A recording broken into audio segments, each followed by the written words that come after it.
Right, so for this question here, what we have here is it says you give the equation of the graph shown below. Okay, we can see it's a parabola. The first thing we can do is identify important points. So if I identify important points, we want to look at stuff like, for example, the turning point. All right, so the turning point over there, we can see has an x value of 4 and it has a y value of -8. All right, so let's write that down. So the turning point is 4 and a -8 for this graph. We can also see that there is an x-intercept just after 1 and there's a x-intercept just before 7, so we know it's somewhere in between there. The first question we ask is to give the equation of the graph. So if we want to find the equation of this graph, having a look at where it goes through over here, I can see that's my y-intercept. My y-intercept is equal to 6, 7, 8. And I can write it as a coordinate. So there's a coordinate that exists on here, which is 0, 8. And that's my y-intercept. Now, the equation of a parabola at any point in time is always given by y equals to ax squared plus bx plus c. And that over there is your y-intercept. Because if x is 0, then these two terms will disappear and you'll be left with c. And we can see over here, x is equal to 0 and y will equal 8. So that's going to be c equals to 8 from there. So we know that the c value is going to be equal to 8 from our equation. So we got the first part of our equation, y equals ax squared plus bx. And in this case, it's plus 8. All right, so that's going to be the first thing we got. Now we need to get a and b as well. We could do that using this method, but we have our turning point. And so if we have our turning point, we know we can use the turning point form of the graph. Now the turning point form of the graph is when you're completing the square. And when you're completing the square for any parabola or any parabolic function, you are converting that into the form y equals to a x minus p squared plus q, where your turning point is going to be pq. And that would be over there, which means that p will take on the value of 4 and q will take on the value of -8. So your turning point will be 4, -8. And therefore your equation will be y equals a x minus 4, because that's your p value, squared minus 8, right? X minus 4 squared minus 8. And from this now, all I need to do now is get that a value. So in this case, having this point over here, having the c value 8 and getting it into that form now, we'll rather use this and get a using that same point 0 and 8 which exists. Now we can use any point that exists. I can see another point over there. It looks like 1 and 1. I can see one. It looks like it's going to a perfect point. This one is guaranteed, so it's 0, 8. I'm going to substitute now into this equation coordinate 0 and 8. I'm going to make y equal to 0. And I'm going to make x equal to 0. And I'm going to make y equal to 8. All right.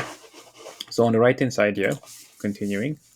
So I'm going to substitute 0, 8 into y equals a x minus 4 squared minus 8. And that becomes 8 equals to a 0 minus 4 squared minus 8. And this is equal to -4 squared is 16. So it'll be 16a minus 8. 8 plus 8 is 16. And dividing both sides by 16 gets me a equals to 1 for this. So if a is equal to 1, I now have my a value, I have my p value, and I have my q value. So this final equation can be written in that form, y equals to 1 times x, so we don't have to put the 1 because it's 1, just x minus 4 squared minus 8 is the equation of this in vertex form or turning point form. All right, so this is vertex form of this equation. Now, they're not really asking us which form it should or can be written in. So we could write that as the answer. We could write y equals to x minus 4 squared minus 8 as the equation. Or we could actually multiply this bracket out and have a second form and get it back into the original form like that.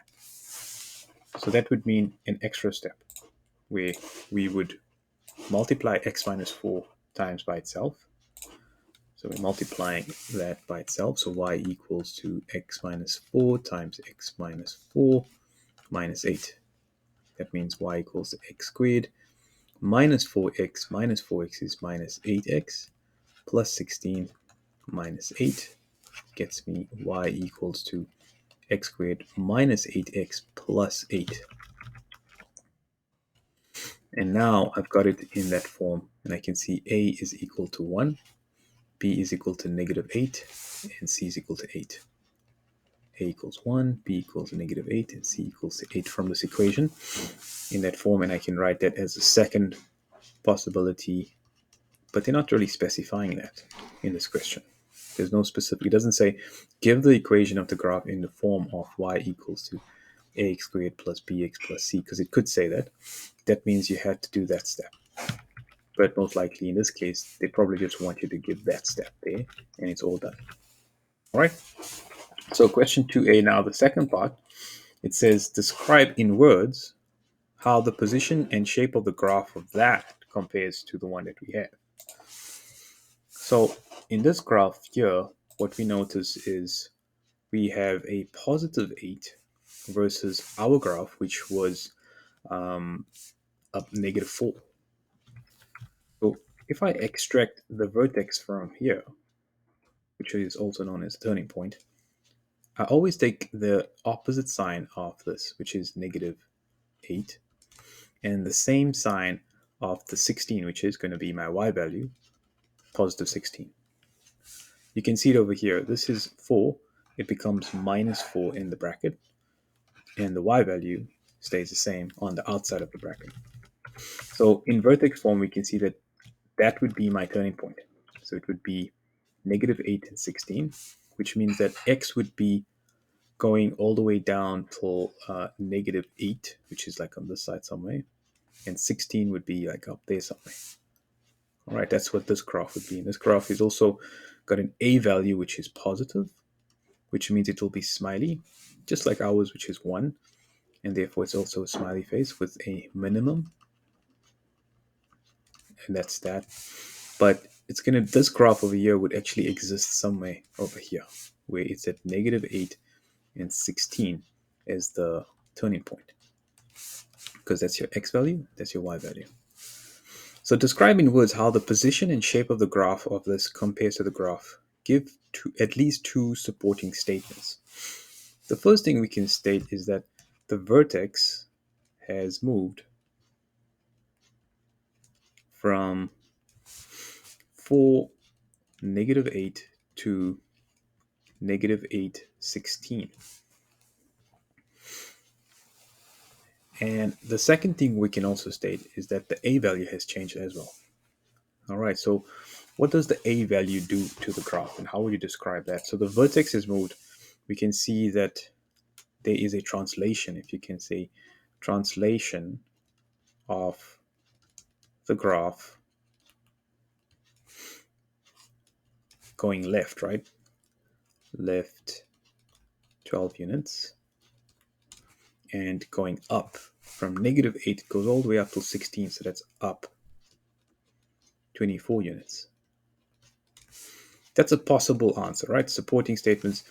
So the position of the graph is going to be in not the first, second, third, but it's going to be in the fourth quadrant. It's going to be in the quadrant.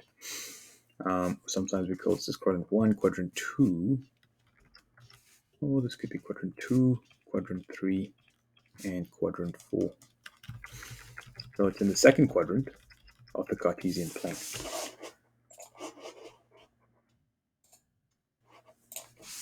So it'll be found in quadrant 2, translation of the graph 12 units in, moving into quadrant 2. And then That could be one statement because it's just talking about the vertex and the position. Now, what about the shape of the graph? What does that 4 in front do to this? Because now remember, a is 1, and a now becomes 4. So what does the a value do to a graph? All right, so I've got y is equal to a multiplied by x plus 8 squared plus 16. And as I increase, I can't really see the graph, so if I zoom out, I'll be able to see it. There's it there in the second quadrant, so that's first, second quadrant. As the a value increases, it becomes narrower. So if a goes from 1 until 4, we can see that the graph is going to become narrower. Right, so we want to get there, right? So we got this over here. Let's just roll it up there. So that's going to be the next thing we're going to state here is that the a value over here changing has caused the graph to become narrow. So the graph becomes narrower.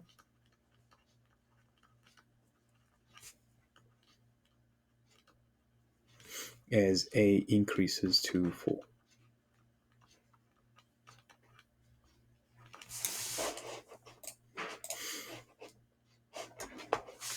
All right, so that's what we want to state is that basically the a value will make it narrower in this case. Or we could, some people say stretch or shrink. Horizontally, it shrinks as well. And there's also the idea of the word scale factor, which can be used as well. So the scale factor, a in a quadratic,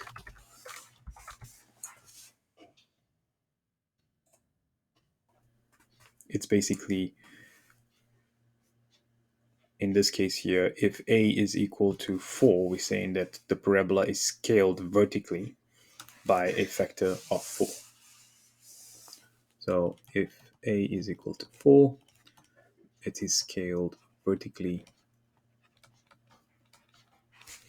by a factor of 4. All right, so those are two statements that we have there in place. Let's have a look at maybe just neatening this up a little bit. Okay, so we've got our original equation, which was, or the one that we found. We got y equals to 4x plus 8 squared plus 16. And the first thing we can tell from here is that the turning point, you can even say new turning point, is -8 and 16, which is in the second quadrant. It was in the first, it was in the, originally it was in another quadrant, so I think it was in the fourth quadrant, so it moved into the second quadrant, so the new turning point is going to be there. And I can also see that my a value, a has equal to 1, has increased to a equals to 4, and this implies that the graph has become narrower, showing a scale factor, vertical scale factor increase. That means all the y values have increased because of the vertical scale factor, making it narrower. So that would be a nice way of putting it together. You could use other means around that for that question. Okay, so question 2b. Hemi threw a ball out of a window from his third floor apartment. The vertical height of the window above the ground is 9 meters. The ball traveled from its maximum height downwards in a parabola path that can be modeled by the equation h equals negative px squared plus q. where h is the height of the ball in meters above the ground, and x is the horizontal distance in meters from the base of Hemi's apartment block. Write down the value of q. It says. Okay, so what we want to do here is maybe draw it up, because when you draw it up, you can actually visually you can actually understand exactly how it looks and where the parabola's turning point would be. Everything kind of makes more sense. Okay, so let's have a look at maybe drawing this up. Throw a ball out of a window from a third floor apartment. Okay, so let's draw the apartment somewhere here, and on the third floor, so floor 1, floor 2, floor 3, throws a ball which is projected as a parabola. The vertical height of the window above the ground is 9 meters. Okay. It might not necessarily be the maximum height, because it could have been thrown upwards, could have been thrown downwards. We're not sure. But we know that the trajectory of this ball is faced with h equals to negative px squared plus q. And in this case, h is equal to 9. And at this point, we can see h is equal to 0. And at this point, which is the vertex, call it vxy, we know that h is going to be maximized at that point. All right, so at this point here, it will be a maximum height. The ball traveled from its maximum height downward in a parabola path that can be modeled by this. So let's double check that now. They are stating that the ball traveled from this maximum height. So they're saying that 9 is the turning point. So the ball actually doesn't go up. The ball actually goes down, and it's actually producing half a parabola, in which case it would look like this. That would be the maximum. It would end up on the ground somewhere over here, and we're saying that that point over there is my maximum, which has h equal to 9 meters. Over here, remember h is equal to 0. All right, so this can be graphed into a full parabola. Let's say we put a full parabola on this side. If I draw a full parabola, it would look something like that, which is symmetrical. All right, obviously I can't really draw this to scale, but this is going to be 9. That's my y, and that's my x, and this is what's actually happening. All right, so this side we can ignore. That's actually the parabola on the right-hand side. Okay. Now, the ball traveled from its maximum height downward in a parabola path, and it can be modeled by this, where h is the height of the ball in meters above the ground, and x is the horizontal distance in meters from the base of Hemi's apartment block. Okay. Now, we have to write down the value of q. Let's write it down. We got h equals negative p x squared plus q. So it's from the negative p, we can tell that that's your a value. And when a is less than 0, we have a maximum. The next thing is we need to find p and q. We need at least 2 points. Do we have 2 points on this graph that maybe we could solve simultaneously? Can we make x equal to 0 and find q? Well, we do know that it starts at the point 9, which means that the coordinate will be 0, 9. So if I substitute 0, 9 in here, and remember y is equal to h, and x is x. So h will become 9, and x will become 0. So h will be negative p times 0 squared plus q, which means h will equal q. In this case, it was 9, right? All right, so 9 equals to negative p times 0 squared plus q. 0 squared is 0. 0 times that is 0. That's going to disappear. So that's going to end up as 9 equals to q. So I've got a part of my equation now, negative p x squared plus 9. So what is the value of q? Q is equal to 9 from my equation. And that's your y-intercept. It's the one that doesn't have x in it. All right, and that's your y value as well, which is your y-intercept. So we got q equals to 9. Let's just put that on the side here.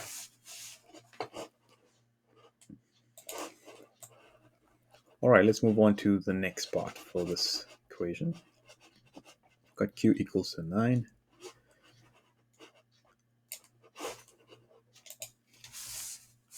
And let's scroll down to the next part. Now it says, there we go, that's starting, that's how it's drawn. It says here, if the ball landed 4 meters away from the base of the apartment building, all right, so they've given us more information now. So that means it would be 4 meters on my x-axis, which is over there. And if the ball landed 4 meters away from the base of the apartment, what is the value of p? What is the value of p?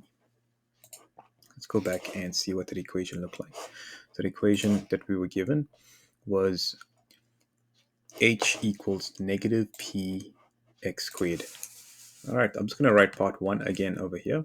We said h is equal to negative p times 0 squared plus q, and h was equal to 9. So 9 was equal to 0 plus q. So q ended up as 9. Now part 2, using that same equation, where we've got h equals to negative px squared plus q, I can substitute it back in, and I have another value, which is that 4, which I'm going to use now. All right, so from this here, part 2, I've got y equals to negative px squared plus 9. The ball landed 4 meters away from the base of the apartment. What is the value of p? So that means the coordinate of this is going to be 4 and 0. Whenever you have any y coordinates, it's going to be 0 and the y coordinate. Whenever you have any x coordinates, it's going to be 0 and it's going to be x and whatever 0. Yeah, whatever x is and 0 always. So any point on the x-axis will have y equal to 0, and any point on the y-axis will have x equal to 0 for that. So here I'm going to substitute 4 and 0 from there. All right, so we're going to substitute 4 and 0. So we're going to get 0 equals to negative p times 4 squared, and we keep the 9 there. We want to solve for 9, so there's going to be 16. So it's going to be 0 equals negative 16p plus 9. And so 16p will equal 9, and therefore p will equal 9 over 16 for this. So p is equal to 9 over 16, and therefore my equation is now complete. H is equal to negative 9 over 16, which I can't simplify, x squared plus 9 for that. All right, so part 2 done now for that.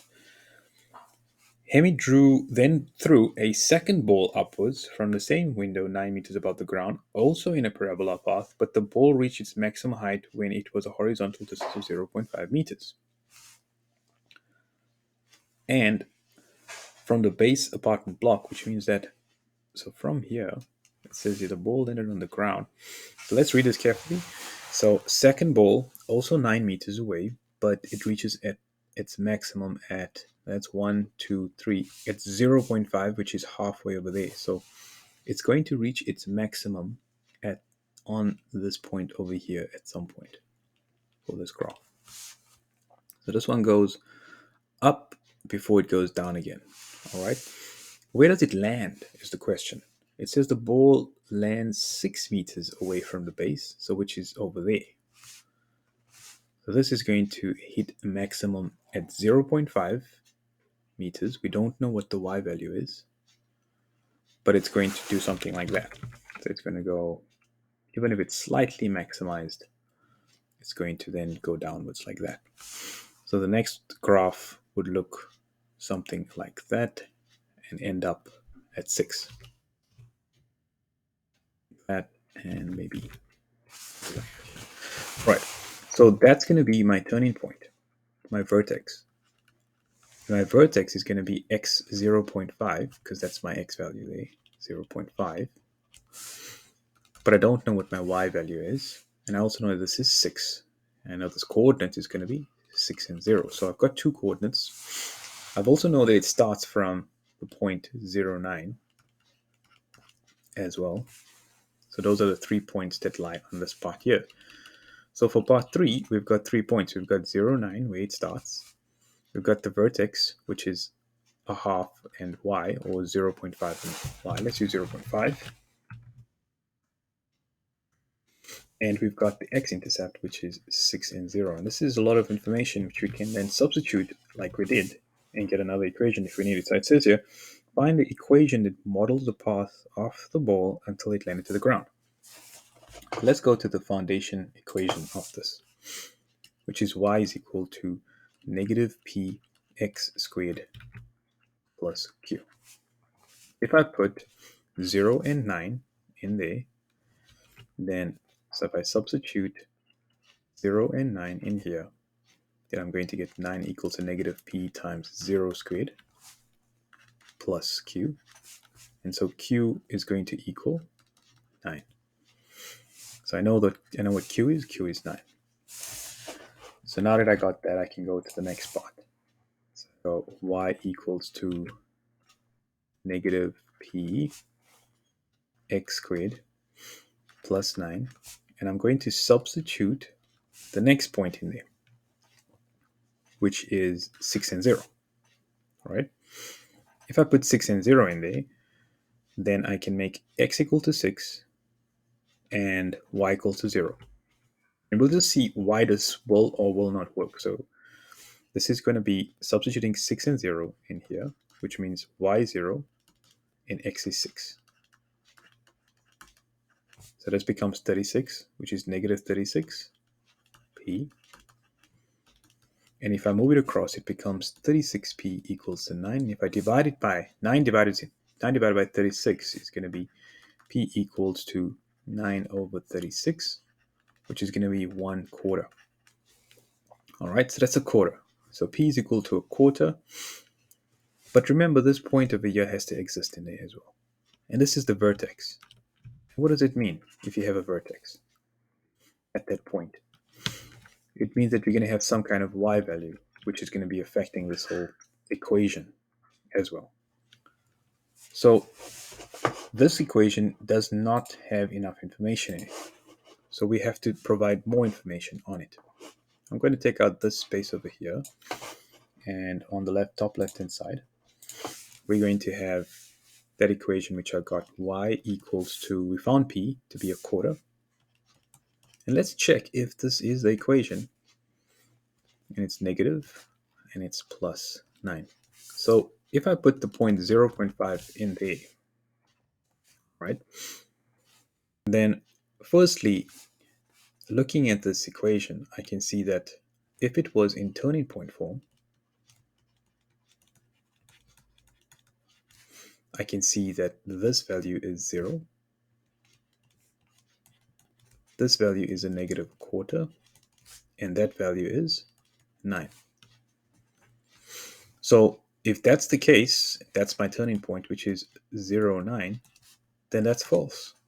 Because I'm not turning at 0, 9, I'm turning at a half and another number.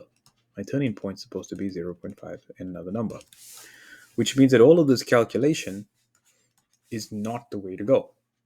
What I should have done was I should have started with that form, because I was given a turning point which did not have 0 as an x value. So if 0 is the x value, then it works out in this form. Our standard form that we started off with, we should have started off with that. Right, so keeping all of that in mind, that's what we don't do for the second part. And that's why the second part is different to the first part. So we have to use that first form, and we're going to use the turning point form. So instead of we're going to do exactly the same thing, but we're going to start off with this. We're going to have a x minus p squared plus q. And now that we got that, we're going to put the turning point in there, and we're going to then put 6 and 0, or 0. We can put each one at a time and try and get, we got 3 things to get here. We got to get a, we got to get p, and we got to get q. All right. You already know what P is. P is 0.5, because that's the vertex. The vertex will always have PQ. So I can write that in.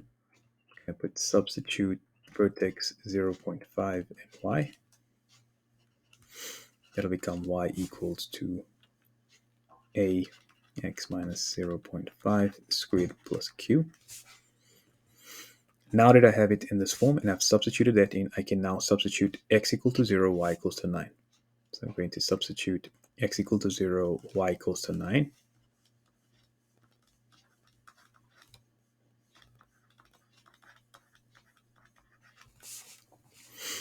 And I end up with 9 equals to negative 0.5 is positive half squared, which is quarter.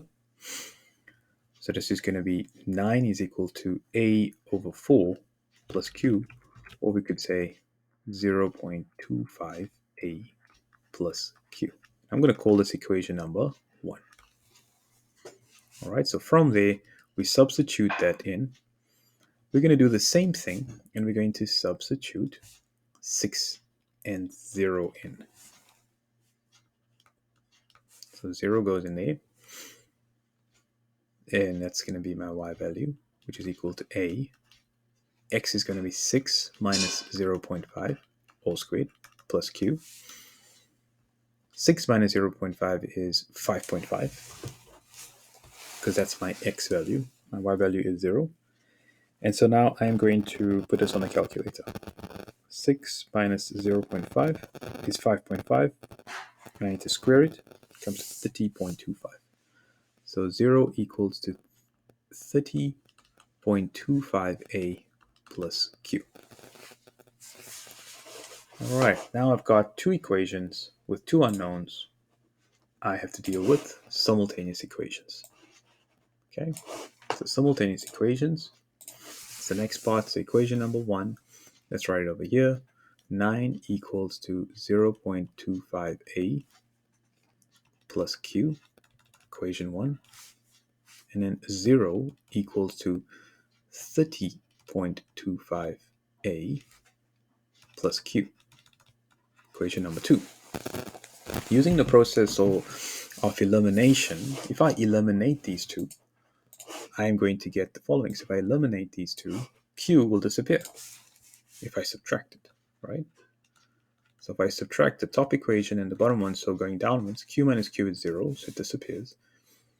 Or I could subtract upwards. Let's say I subtract upwards because that number is bigger than that one. Or it doesn't matter, downwards or upwards. So this is going to become 0. 0.25 minus 30.25 is negative 30a. Because that minus that would end up as a negative. Right, so we're minusing. And then 9 minus 0 is 9. And so 9 divided by negative 30 is equal to a. And therefore, a is going to be, divide both of these by 3. Negative 3 over 10. So a is equal to negative 0.3. Okay, now that I have a equals to 0.3, I'm going to simplify it over here. A equals to negative 0.3. I do substitution into 2. A equals to negative 0.3 is going to go into the second equation. So 0 equals 30.25 times negative 0.3 plus q. And let's grab a calculator again. So we're going to have 30.25 multiplies by 0.3 negative. It's 9.075. Move it to the other side of the, it's going to be negative. So therefore, q is equal to 9.075. Okay, so now I know what q is. It's going to be equal to that. I know what a is. I've got a, I've got p, and I've got q. So this equation is going to look like this. Y equals to negative 0.3, or 3 over 10 as a fraction, x minus my turning point, which is 0.5, squared, plus q, which is going to be 9.075, which means that this value is 9.075, because that's my turning point, p and q. And that makes sense. It does go up, going to reach half at 9.075. So this should be drawn like that before it goes down all the way. And that would be the second equation there that I found using simultaneous equations. And it says use your equation to find the maximum height of the ball. Well, we can see that the maximum height of the ball is going to be 9.05. 9.075 meters. That's your maximum height.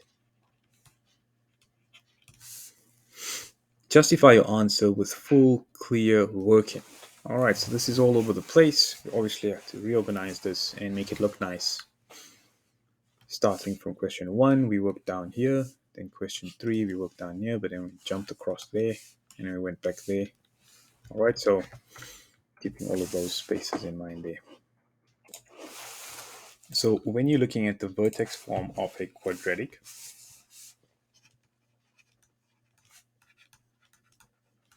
you have y equals to a x minus p squared plus q. The graph, if a is greater than 0, in which case it's like positive, then the graph will be a smiley face, and it will end up having some kind of smallest number minimum. When a is less than 0, in which case it's a negative, the graph ends up as a sad face with a maximum. And then we take p and q, and that becomes your vertex, which is your turning point. P and Q, and we notice that this is always the opposite sign. So this is negative, just as a note. So from this here, we also know that if I have to draw several graphs, so I have to draw several graphs like this, and I've got a point over here, let's say, for example, 2 and 1, I can put this into the equation, y equals a x minus 2 squared plus 1, because that is p and that is q. In order to find the a value, all I need is another point. So I've got to substitute another point on the graph that you can see visually, all right, or that was told to you. All right, so let's say that point was here, and it was 3 and 4. Then I can use that to find a, right? So to find a, I've substitute another point in for x and y, and I solve to get a. So this becomes 4 equals to a, which I need. My x value is 3 minus 2 squared plus 1. It's 1. Squared is 1. So a plus 1 equals to 4. And we can see a equals to 3. And so, therefore, the final equation is y equals to 3x minus 2 squared plus 1. Whenever we have to find the equation using turning point form. Let's go to a separate quick question and let's see if you can try to find the equation if I give you any graph, okay? So let's say I go and draw a graph like this. Grab a blank piece of paper, grab some space, and let's suppose you have a question which says this is 4 and this is 0.1, right? So this coordinate is 4 and 1, and it goes all the way down till -4. And I want to write the equation of this graph in the form y equals to a x minus p squared plus q. All right, try this one here. See if you can get this in that form, y equals minus p squared plus q. All right, so firstly, we can see the turning point. So we're going to substitute the turning point for 1, which is going to be in the form PQ.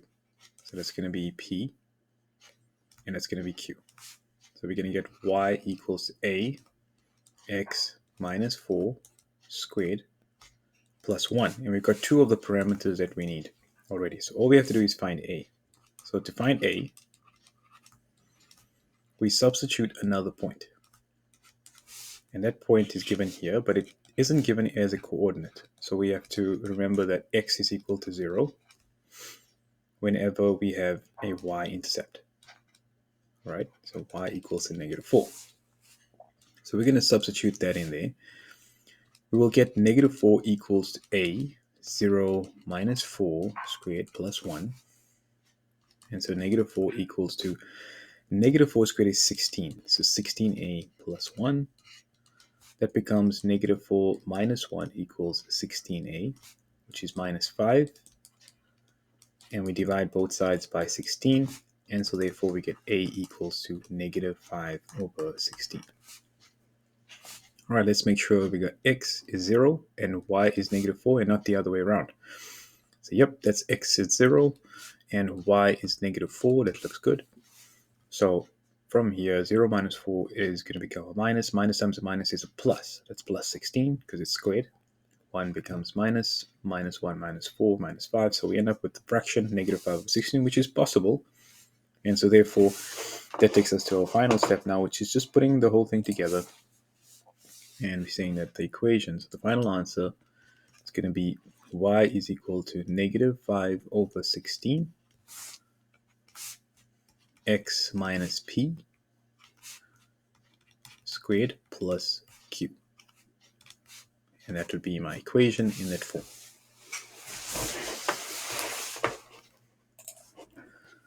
All right, now we're going to move on to the next part where we have some kind of trajectory reaching some kind of maximum, and we're given certain values and we have to find it. So we've got a ball which is thrown from some floor of a building, and it reaches 8 meters on the ground, and it starts off at 6 meters above the ground. It reaches its maximum point. It reaches its maximum point when x is equal to 3. Okay, so it reaches its maximum point at x is equal to 3. This is going to be the height in meters, and this is the distance in meters. And we want to find the equation for this graph. So we find the equation for parabola. Okay, we know it's a parabola. So with that information, let's see if we can get the equation. All right, let's jump into this one now. And so the first thing is, let's identify all the coordinates. So the first coordinate on the y-axis here is 0, 6. The second coordinate on the x-coordinate here is 8, 0. And these points lie on the equation.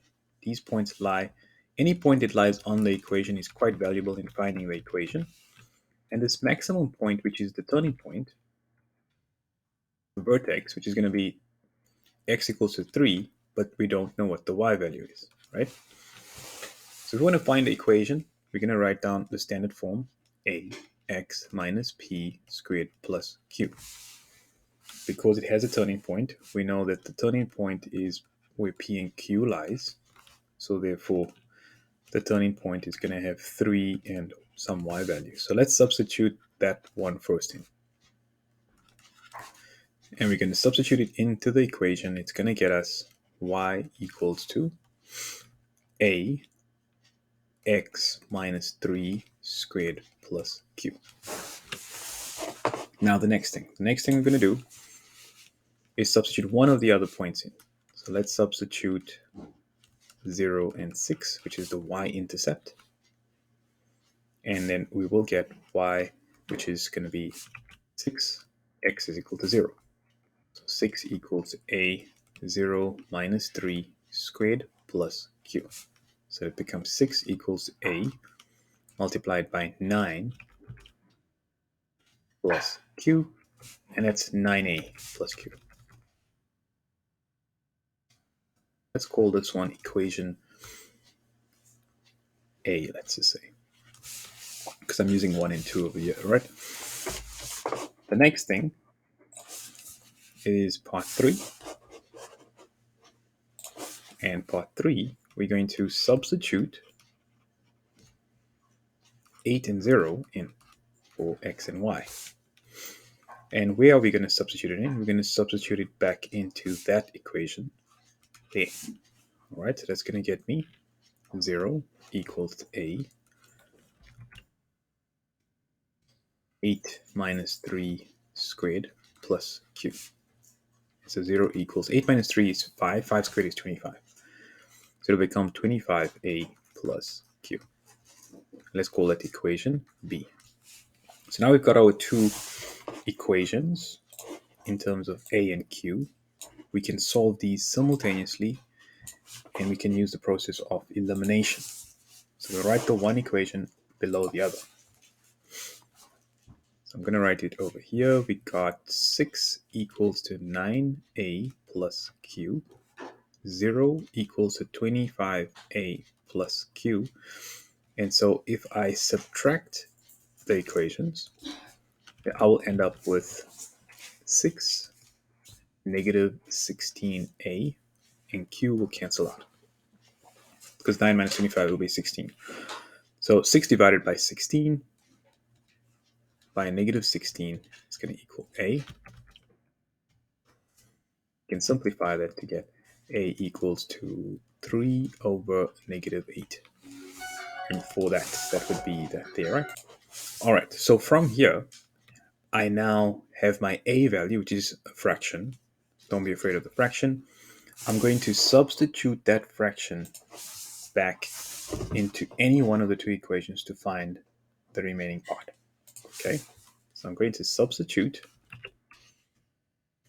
a equals to 3 over negative 8 into equation B, because it has a 0, so hopefully it'll be easier. It's going to go in there, and we're going to try and solve that for q. So we're going to end up with 0 equals 25 multiplied by negative 3 over 8 plus q. And that becomes negative 120. No, that's negative 75 over 8, which will become positive 75 over 8 equals to q. All right. So all I did was I put that in there. 3 times 25 is 75. And I get 75 over 8. That takes me to my last part, which is putting it all together and writing down the equation. Because I've got A now, I've got P, I've got Q. So I have definitely got enough information to put the final equation down. So the final equation is going to be y equals to A, which is negative 3 over 8, x minus P. And what was P? P was, remember, right there, it was given to us, right? The turning point x value. P is going to equal 3 plus Q, and Q we worked out to be 75 over 8. And now we're done. Got the equation. It's all done.